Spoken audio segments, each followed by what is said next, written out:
Hi, and welcome to Real Specific. Today, this is our very first episode where we are watching films that came out in each month and reviewing them to see what we think of them. Some of the films I think we're going to watch, they're older. They haven't aged as well. Try Fat Burger from now on. You get yourself a double cheese with fries for $2.95, faggot. I like the tuna here. My name is Patricio. I'm co-hosting here with Rory Donaldson. As he just said, we're going to be watching some films. The first one we've watched today is The Fast and Furious from 2001. I thoroughly enjoyed it. I've watched all the Fast and Furious films, and yeah, it was really good. I think the film has some interesting parts, definitely some good parts, and definitely some parts that they really haven't aged fantastically well. This is a spoiler warning for the following video. Spoilers! We are discussing the first Fast and Furious movie. Do not listen if you haven't watched the film or if you care about the Fast and Furious film spoilers. This is me showing spoilers somewhere on the screen. So if you care, do not proceed. Don't proceed. Don't do it. The Fast and Furious, so it's about street racing, undercover police, sort of like just casual early 2000s drag racing, all that sort of stuff. It's very like stereotyped. It's very interesting. It's a very short film, only an hour and 40 minutes, but I think that for what it is, a lot of stuff does happen, and yeah, it's a good wee film. What we can both agree is that the first thing that hits you as soon as you watch the film is the absolutely insane Mexico filter. There's an insane orange filter over the film. I would say this goes further than a Mexico filter. This is kind of like I don't even know, like, it's just so orange, just oversaturated, very oversaturated. It really does look like there's like some like insane filter on to begin. It's very jarring for the eye. Some things that they haven't aged very well. Something that's immediate. There's a little F-bomb in there, and I'm not talking about fuck bomb. I'm talking about the other one. It's over a tuna sandwich. Faggot. I like the tuna here. That one didn't age very well. I think that's one of these things that when you watch these films, they do show their age. It was very necessary, wasn't it? Like you just didn't see it coming. Like what? It's like it was so like not contextualized either. Exactly. He was very upset about a woman. We see some of the kind of interesting, I don't know, racial division. Yeah. Exactly. Racial division, very weird. It's like some sort of prison scene, or I think something that I thought immediately was the first car meet. It's a little bit like 8 Mile. You worked at this plant so long. You're a plant. Kind of weird for a car film. It's like the car movie version of 8 Mile. They have a like weird rap battle. I don't know what was going on there. They have like... Yeah, Vin Diesel, like when it's after the first race, and Vin Diesel starts sort of saying stuff like, we live our lives like quarter mile... What is it he says? Ask any racer, any real racer. It don't matter if you win by an inch or a mile. Winning's winning. As when they're saying stuff, everyone's... Oh! Yeah, it's so funny. It's kind of cringe. Yeah, and it's not age low. It's not age low at all. As soon as the race scene starts, there's like very clear racial segregation. Very weird. There's like a clan of Asians. There's a clan of whites, Latinos, and like black people, obviously. That's how you know. That's how you know. The main Latino is called Hector. Like that one guy that has like an IMDb like role, and every single role that he plays in a film, his name's Hector. I'm not joking, that's a true fact. You can look that up. As soon as they're in this kind of strange race, we get the black guy gets offered a threesome. It's kind of cringe. If you think this movie's a classic, then fair enough. Bro, I don't think anyone think this movie's a classic. There's no way. This film cannot be seen as a classic. I'm sorry. It's just like, it's too cringe. It's too cringe. It's too outdated. There is obviously, they show a black guy and he's like, he's warming up, this girl comes over and she's like, oh, if you win, you can get her as well. And then he's like, oh shit, I need to lock in. And then suddenly we see an Asian guy, and the Asian guy's just playing video games in his car before the race, and he's playing a racing game as the game. He's playing a race as a different race in a race. In a race movie. In a race movie. Shit. That's deep. So inevitably the black guy does lose the race, and he doesn't get the threesome.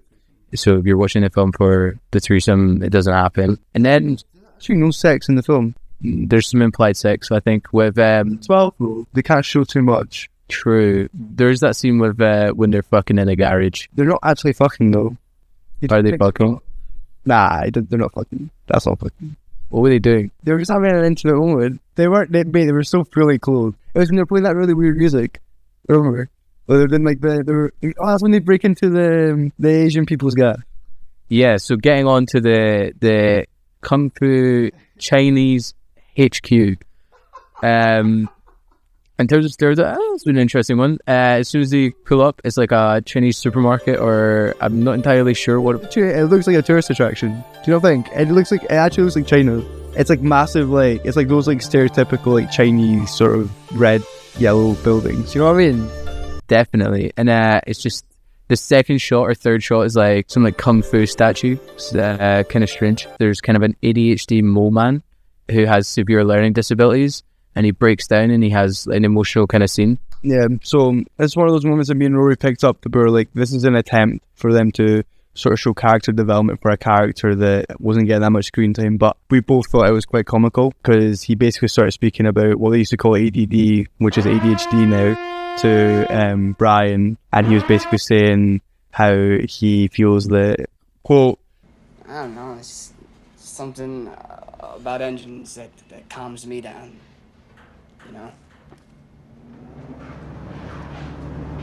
That's all interesting because, you know, how can engines calm someone down? The next thing I've written down is race war, question mark. Oh, yes. Race war, they call, whether it's just dumb writing or there's some deeper meaning, which I don't think there is. Yeah, they call the race war. When it's literally a war between the races, as in the races of the people that are racing. It's a race within a race. Yeah, so there's a race war. The writers were not that smart. Sorry, there's 3 people writing this shit. There's no way that they all actually just thought like, oh, let's make a race war. But then the deeper meaning of that is that the races are racing each other. So blacks be Asians, Asians be whites, whites be all, you know. Who won the race war? I put in, there was like race wars. Mate, there was like 2 races. We only got to see 2 races. And one of them was like kind of like a scam race. Like he didn't. Yeah, one of them, yeah, because he cheated. What was, yeah. He didn't, he bet his car that he would win the race, and he didn't. This is the little guy with ADHD. Too soon, Junior.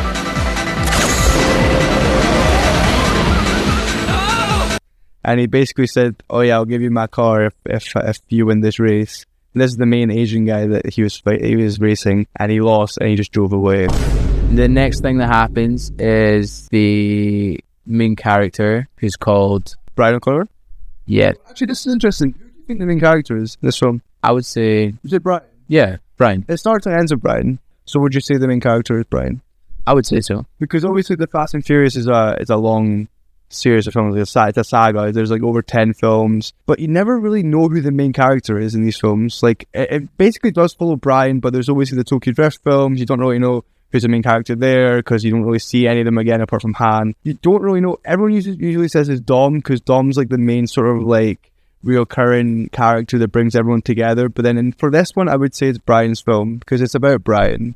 But Brian like getting to like meet Dom, Mia, and his friends and play this sort of like dual life where he balances out everything, tries to get with Mia, also tries to balance out his work. Me and Rory also discussed that Mia is also a very 2-dimensional character. She doesn't really ask that many questions. Like, yeah, the lady characters in this film, they're not outstanding. I smell skanks. Who's shocked? Nobody's shocked by that. Yeah, it's definitely... It's not the wokest film ever. Like, people will get pissed. And the fact that like the F slurs dropped in this is just debatable and so on. But the plot of the film, I mean, like, you've just got an undercover police officer who joins a kind of gang of rogue people. Yeah, he just participates in crime. Yeah, but what I was going to get onto is, as the plot's developing, the Asians kind of become the antagonists. They kind of become the bad guys. Then we see some classic police brutality. The police choke slamming just random Chinese people because they do that.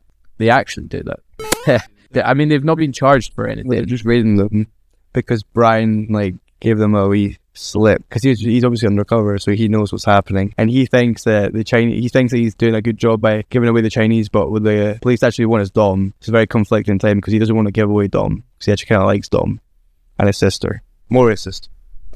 He likes his sister. Yeah. Just before we get to the finale and our overall score, Vin Diesel, whole power face, the entire movie. He looks brain dead. Yeah, he does. Vin Diesel isn't very good at just relaxing his face. He just keeps like he's got a mouth breather aesthetic. Okay, so moving on to the finale of the film, the fact that he's an undercover cop has to come, like, they have to figure it out, basically. He slowly tells him, so he tells Mia first. I'm a cop. What the hell? The rest of the crew find out after. So we get a couple, like, to be honest, the last 15 minutes of the film was pretty fun. It's a pretty good movie for the last 15-20 minutes. All the car chases are pretty good. The action sequences are fantastic. The music's pretty good. There's some goofy effects with the slow motion. The slow motion is very off-putting, I'm not gonna lie. It took me out a little bit, just because when you're watching something and like the tension is building up and then something like slow motion takes out of it, the tension just drops. And I feel like I lost the tension, and I still cared about what was happening. Obviously, like, they were racing against the train and stuff, but like it just kept on going and going and going, and it just dragged out the scene. I feel like slow motion back then wasn't that good compared to the Matrix films, and like in the Matrix, slow motion was insane. It's not proper slow motion. It's not about being like smooth slow motion. It's like per like movement, and it's really off-putting. It makes me a little bit motion sick, especially when I see that in the cinema. It is disturbing. The end of the film, pretty exciting. We're gonna give it a score. This is our scores. Yeah, 6.5 out of 10. I'm going to 7. Rating it as a film on its own, it's 6.5, just because I feel like there's a lot of questions just go, just a little bit unanswered. I don't get the full like ending product. Like, what happens to Vin after he gets shot after that little heist they do at the end? He just goes away in a helicopter. Don't hear back from him. Mia, Letty, they all just disappear, and Dom just says that they've gone very far away. Don't know where they've gone. The character development isn't the best. The side characters don't really get that much development. You want time? Find the magazine. It looks like it's setting up for a sequel, so films following this one do get better, and the films, I would say up until like the most recent ones, are pretty solid. At 7 because this film has so many flaws. For those 10 seconds or less, I'm free. There's loads of parts in the plot that are not explained. There's some suspicious language and racial stereotypes, but it's actually such a fun movie. Like, it has the quality that other shit films kind of have. It's kind of a good bad film. Like, the acting in it is, I would say, all the time pretty alright. Like, yeah, the writing's pretty meh. He's a janitor at a high school. Has to take the bus to work every day. It's such an easy watch. Like, yeah, it's pretty good, and I have to say, I think it was pretty cool. I like cars, I like fast cars. The sound editing is actually really good in this film. The sound editing is absolutely brilliant. And the cars are like changing gears and like they're revving up and stuff like that. I feel like that was quite satisfying.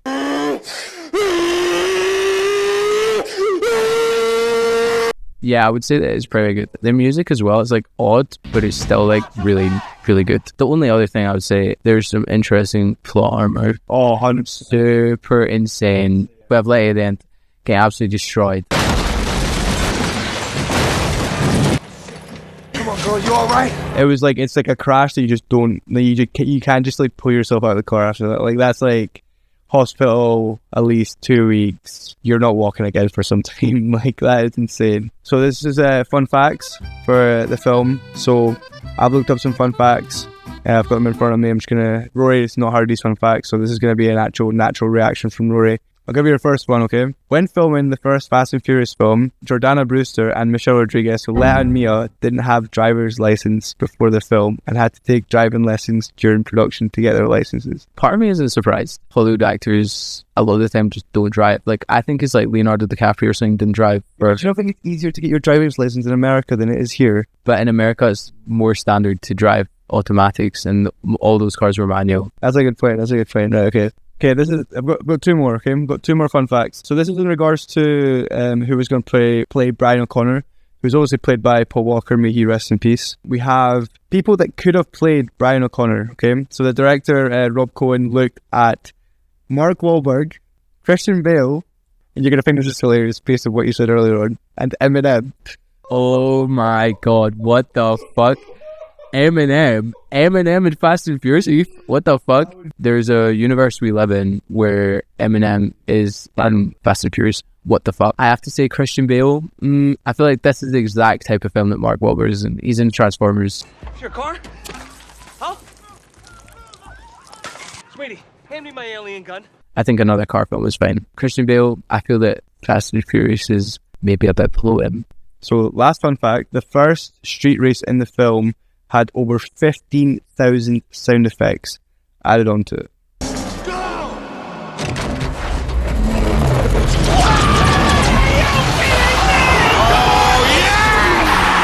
For I've seen the last maximum 5 minutes.